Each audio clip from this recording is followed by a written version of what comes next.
Coming up tonight on SLU News 22. Atlas Week. Toxic rivers. Presidential elections. And missile tests. Plus national news weather. Live from the Bush Dune Center, this is SLU News 22. Good evening. I'm Hannah Wiley. Good evening. I'm Hannah Wiley. And I'm David Keller. Thank you for joining us this evening. This coming week marks the beginning of Atlas Week. Some of the events include the following. There will be a screening of the film We Win or We Die about the Benghazi revolt against Muammar Gaddafi on Monday the 26th at 7 p.m. in the Kelly Auditorium.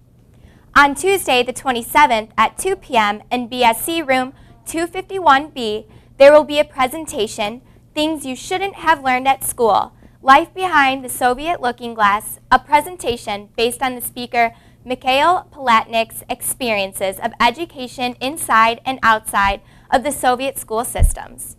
Palatnik's rebellion against Soviet censorship led to confrontations with the KGB.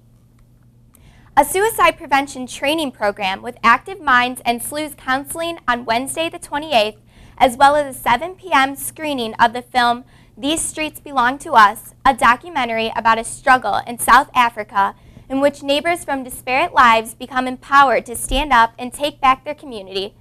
You can find the full list of events on sluconnection.com. The Atlas Week's keynote speaker will be Pulitzer Prize winner Cheryl Wendon. She will give a speech entitled Half the Sky, Turning Oppression into Opportunity. The talk will be on Thursday, March 29th in the Wool Ballrooms from 5:30 until 7 p.m. with a book signing before the speech starting at 4:30 p.m. Interfaith Alliance will be hosting a free interfaith prayer service on Monday, March 26th at 5 p.m. in the College Church. The service will include free dinner for attendees after the service. The deadline for Kiln is fast approaching. April 1st is the last day that your poetry, fiction, nonfiction stories, and visual art will be accepted. To submit, simply email your work to slukin@slu.edu. David is here in the Weather Center with our first look at the weather. David, what is in store for us this week?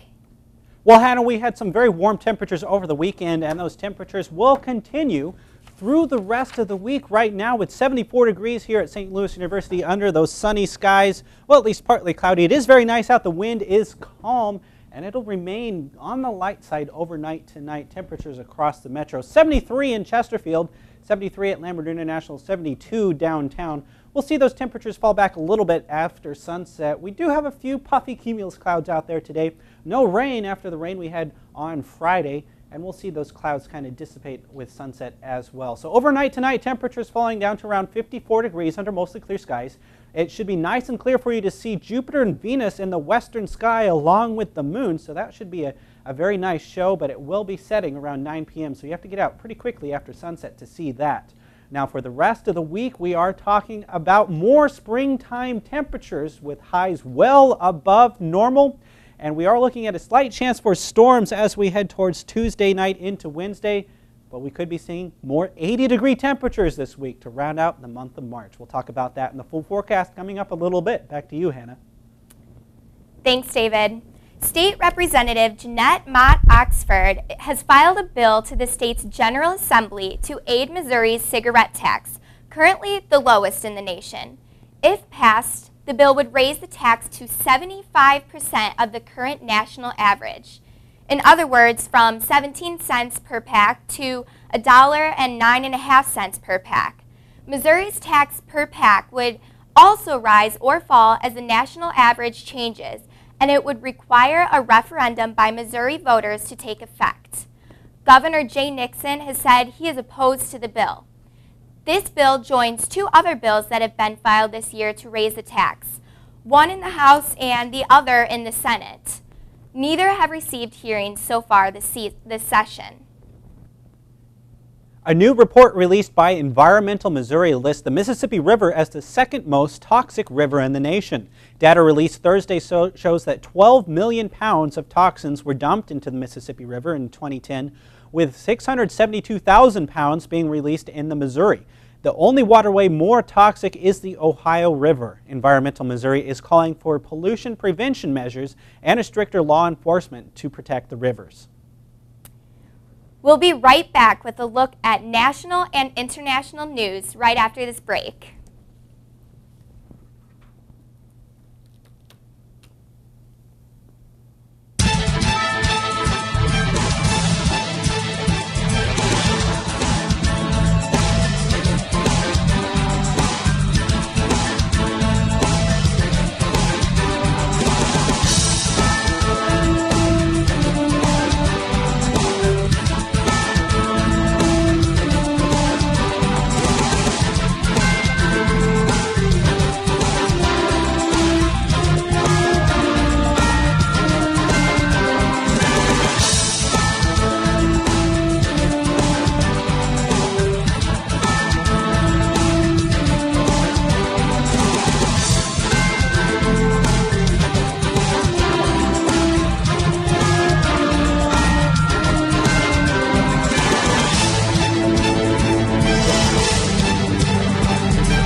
He doesn't watch How to Catch a Predator because he already knows how to.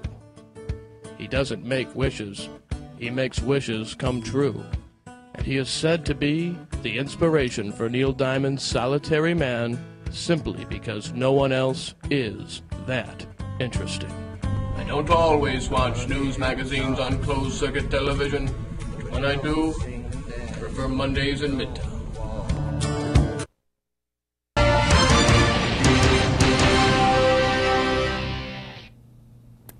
Welcome back. Worshippers in cities nationwide were wearing hoodies to church services Sunday to honor Trayvon Martin, a Florida teenager shot to death last month by a neighborhood watch volunteer. Martin, 17, was wearing a hoodie when he was killed February 26th as he walked back to his father's fiance's house in Sanford, Florida, after a trip to a convenience store.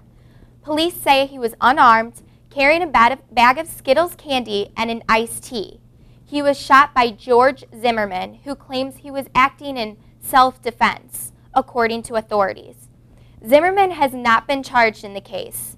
Ebenezer Baptist Church in Atlanta and Middle Collegiate Church in New York are among the churches planning to honor the teens Sunday.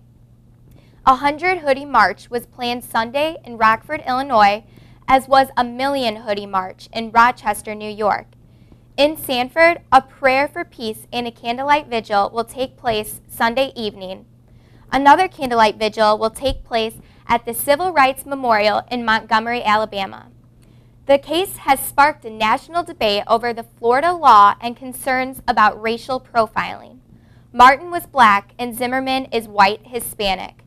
The attorney for Martin's family, meanwhile, said, bringing a federal hate crime charge against Zimmerman will be a challenge. A 2005 Florida law allows people to use deadly force anywhere they have a right to be if they have reasonable fear an assailant could seriously harm them or someone else. It also eliminated a long-standing duty to retreat in the face of imminent harm, asserting that would-be crime victims had the right to stand their ground and meet force with force when attacked. President Barack Obama warned North Korea Sunday that if it moves forward with a planned test firing of a long-range missile, it will further deepen its isolation, damage relations with its neighbors, and face additional sanctions which will further weaken the already strangled country. North Korea will achieve nothing by threats or provocations, Obama said during a news conference in Seoul, South Korea, on the eve of an international nuclear security summit. North Korea knows its obligations, Obama said. President Obama's strong words follow last week's announcement by North Korea that it's planning to carry out a rocket-powered satellite launch in April. The issue is overshadowing messages of international cooperation for the summit, which is bringing together top officials from 54 countries, including China and Russia. South Korean President Lee Myung-bak said that during the news conference that he considers the launch a direct violation of UN Security Council resolution that bans the testing of technology being used in the rocket-powered satellite.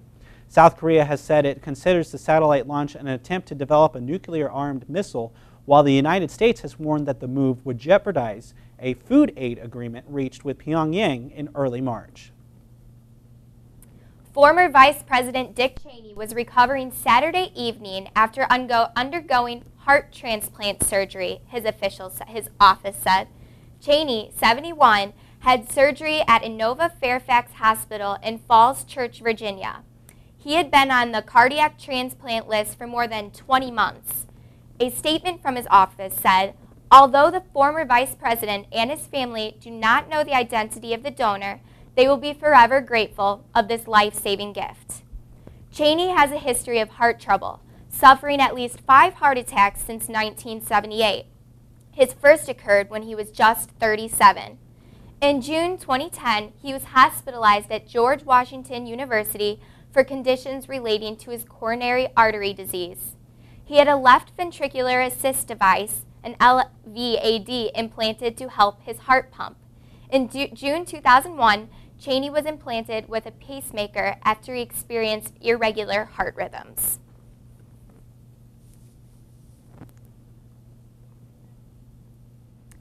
Rick Santorum's convincing win in Louisiana's GOP primary does little to change the delegate math that has rivaled Mitt Romney with a more than 2-to-1 lead. Can you answer more about this, David? Well, that 2-to-1 lead is raising questions about whether he can generate broader appeal to win the nomination. Santorum told supporters after Saturday's win in Louisiana that the race was far from over, recalling the naysayers who said Ronald Reagan was too conservative to win the nomination. But the road ahead is a difficult one for Santorum, who is slogging it out with what has become a game of numbers to clinch the 1,144 delegates needed to clinch the nomination. Santorum will pick up at least 8 of the 20 delegates up for grabs, according to a CNN estimate. Going into Louisiana, Romney had 563 delegates, more than twice the 251 that Santorum had. With 100% of the precincts reporting late Saturday, the former Pennsylvania senator won handily with more than 91,000 of the votes, or 49%, according to the Louisiana Secretary of State's unofficial tally. Romney picked up more than 49,000 votes, or 27%, and former GOP House Speaker Newt Gingrich and Representative Ron Paul finished a distant 3rd and 4th, respectively, Gingrich picking up more than 16%, while Paul capturing about 6%. The candidates slogging it out for the GOP presidential nomination get a few days of breathing space before the next round of primaries on April 3rd, when delegates in Wisconsin, Maryland, and the District of Columbia will be up for grabs. John and Frances Canning didn't really expect Queen Elizabeth to come to their wedding, but when they learned she was going to be in Manchester, England on the day of their nuptials, they sent an invitation on a whim. She showed up. Basically, it was a wedding gift for us, Frances Canning told CNN affiliate ITN. The Queen's husband, Prince Philip, also wished the couple well. T-Mobile USA announced Friday that it will eliminate a total of 1,900 call center positions in an effort to slash costs at the struggling carrier. The country's 4th largest national carrier said it would reduce its number of call centers from 24 to 17 over the course of the next 3 months, cutting 3,300 positions in the process. The company said the remaining 17 call centers will beef up their staffing, hiring a total of 1,400 workers. The call centers set for closure are located in Allentown, Pennsylvania, Fort Lauderdale, Florida, Frisco, Texas, Brownsville, Texas, Lenexa, Kansas, Thornton, Colorado, and Redmond, Oregon. Coming up next, your work week forecast. Stay with us. We'll be right back.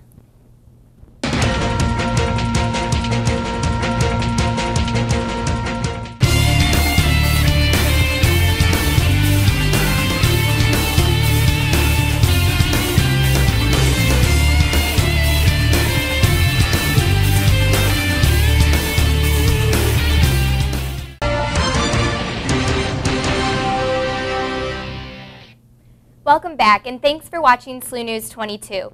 David is here with us to tell us our extended forecast for this week. And David, it's been enjoyably warm lately. Can we expect more of this weather? Yeah, well, it certainly has been very warm over the past several days, even the past few weeks, heck, the whole winter. Yeah. And you know that warm trend is going to continue over the next week or so, and we'll definitely have more days where you can get out and enjoy these nice 70-degree temperatures like we had today.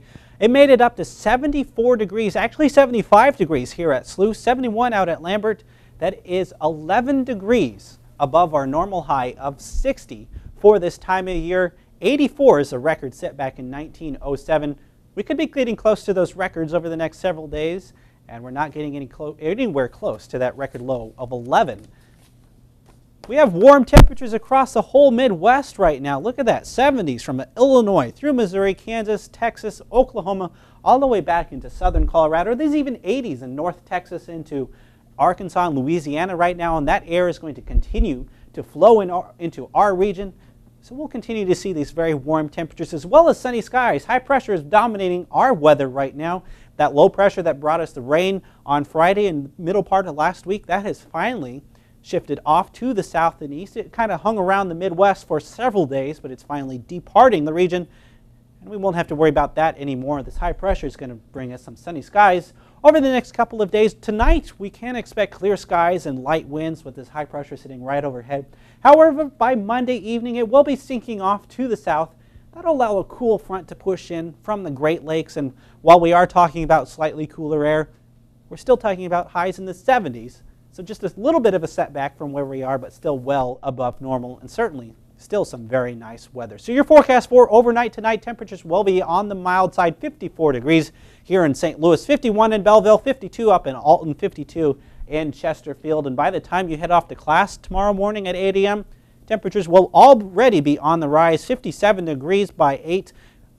Noontime, that sunny skies and light winds will allow temperatures to really warm up quickly, 67 degrees. And we should top out around 73 tomorrow afternoon. So another great day to be outside and enjoy this nice spring weather that we're having here in late March. Your 7-day forecast, look at that, 70s and even 80s every single day on there. 80 degrees possible Tuesday afternoon. A slight chance for showers and thunderstorms Tuesday night into Wednesday. A little bit cooler on Thursday with a high of 70, but 74 Friday, 75 Saturday, 71 Sunday. So it looks like we're still setting up to have a very nice week as well as a nice weekend. There are a couple of rain chances in there, but I'm not too worried about those at this point. I'm looking forward to the weather this week. Thank you, David. All right. We'll have more news after this, so stay tuned after the break.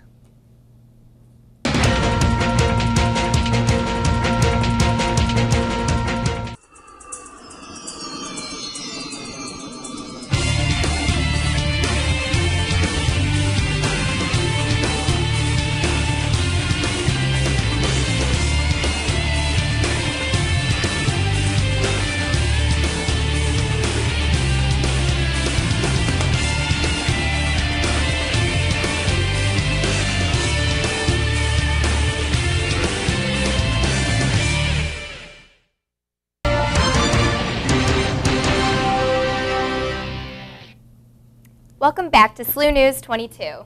The Hunger Games opened on Friday morning to a staggering profit of $19.7 million. From the midnight showings alone, the movie has set the record for the highest grossing midnight total for a non-sequel and the 7th highest midnight gross ever. The odds appear in Lionsgate's favor that this film will gross much higher than the $100 million mark. And a not so happy ending for Disney. Disney has announced today that it expects John Carter, its latest big-budget spectacle, to lose $200 million, making it the biggest flop of all time. While that kind of a loss could ruin a lesser company, entertainment giant Disney will live to fight another day. The movie about a Civil War veteran who finds himself transported to Mars, the film has taken in around $184 million in ticket sales thus far, compared to the $250 million production budget, plus $100 million for marketing, the AP reports. Thank you. The $200 million loss equals around 14% of Disney's first quarter, fiscal year 2012 net income, and around 4% of its fiscal year 2011 net income. Anonymous and other hacktivist groups gained prominence over the past year as they increased attacks. Verizon's annual data breach investigations report released Thursday found that hacktivist groups were responsible for 58% of all data stolen last year. Verizon, which has been tracking hacktivist activity since 2004, said that last year's collection of hacktivist breaches exceeded the total from all previous years combined. In all, hacktivist groups stole more than 100 million records last year, almost twice the amount of data captured by financially motivated cyber criminals. In all, Verizon said that it and its partners recorded 855 data breaches encompassing 174 million compromised records. That represents the second highest total since Verizon's report was first issued in 2004. Fellow cell phone maker Nokia appears to be looking to create more than the next faster, aesthetically pleasing phone. The company has acquired a patent for a tattoo that will vibrate when a person receives a call or a text. Such a mark would be more of skin graft than body ink, and its material would be capable of detecting a magnetic field and transferring a perceivable stimulus to the skin. Although this technology is still years in the future, we may soon see the day that theaters not only remind patrons to silence our phones, but also their tattoos. Well, that's certainly interesting. I don't know how I feel about that. I don't know how I feel about that either. Tattoo connected to your phone. All kinds of crazy stuff going on. Technology these days. Well, we are still expecting those warm temperatures. Maybe good weather for tattoos? Who knows? Maybe. Temperatures will be in the 70s over the next several days, maybe even 80 on Tuesday with that chance for rain. So keep the umbrella handy, but you probably won't need it very often this week. It's just going to be very nice outside, so be sure to make some outdoor plans. You know, maybe go throw a Frisbee around in the quad or something like that. Absolutely. All right, well, that's our show for tonight. Thank you for watching. We'll be back next week. Don't forget, you can always get the latest news online at SLU-TV.slu.edu or follow us on Facebook and Twitter. Have a great week.